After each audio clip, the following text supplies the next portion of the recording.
बिस्मिल्लाहिर्रहमानिर्रहीम अस्सलामुअलैकुम वरहमतुल्लाहि वबरकातुहू।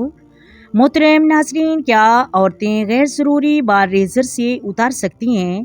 क्योंकि हमारे घर की बड़ी ख़वातीन कहती हैं कि अगर कोई औरत लोहे वाली चीज़ इस्तेमाल करे उसका जनाजा भारी हो जाता है। ये एक मेरी बहना ने सवाल पूछा है, नाम लेना कोई ज़रूरी नहीं। देखिए, शरीयत का ये कहना है कि गैर ज़रूरी बाल जो हैं 40 दिन के अंदर अंदर उनको साफ़ कर लिया जाए। अगर कोई 40 दिन के अंदर साफ़ नहीं करता, ज़्यादा दिन हो जाते हैं, तो ये मकरूह है और ऐसा शख्स फिर गुनहगार है। 40 दिन के अंदर अंदर इनको साफ़ कर लिया जाए। शरीयत ये मुतालबा करती है कि किसी चीज़ से भी मर्ज़ी साफ़ करें। ये मुतालबा नहीं करती कि जिस दौर में जो भी आलात पाए जाते हैं उस चीज़ का भी इस्तेमाल कर सकते हैं।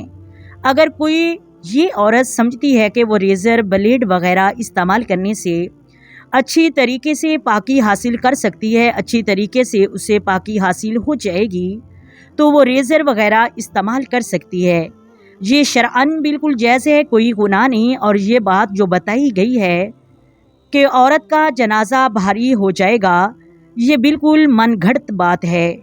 इसका दीन से कोई तल्लुक़ नहीं। अगर कोई मर्द है तो उसको कोई एलर्जी वग़ैरह या ख़ारिश है, इस तरह का कोई मसला है, अगर वो ब्लेड या रेज़र वग़ैरह इस्तेमाल नहीं कर सकते, उसको कोई तकलीफ़ होगी, तो वो भी क्रीम यूज़ कर सकता है। ये शरअन उसके लिए जायज़ है।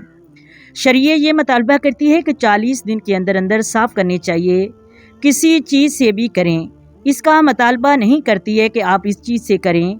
ये आपका मसला है, जिससे आपको अच्छी तरह पाकी हासिल हो, वो इस्तेमाल कर सकती हैं। और ये जो मन घड़त बातें बताई जाती हैं कि उस औरत का जनाजा भारी हो जाएगा, रेज़र वग़ैरह इस्तेमाल करने से गुनाह होता है, ये सब झूठ है। इनका शरीयत से कोई तल्लुक़ नहीं। उम्मीद है आपको मेरी समझ आ गई होगी। अगर वीडियो अच्छी लगे, वीडियो को लाइक करें, शेयर करें और चैनल को सब्सक्राइब करें। आए मिलकर आका दो आलम नूर मुजस्सम सरवरे कायनात सल्लल्लाहु अलैहि वसल्लम की ज़ात पर दरूद व सलाम के नजराने पेश करें। अस्सलातु वस्सलामु अलैका या सय्यदी या रसूलल्लाह, अस्सलातु वस्सलामु अलैका या सय्यदी या हबीबल्लाह, अस्सलातु वस्सलामु अलैका या सय्यदी या नबी अल्लाह व अला आलिका व सहाबिका या सय्यदी या मुहम्मद रसूलुल्लाह। मोहतरम नाज़रीन, अल्लाह हाफिज़।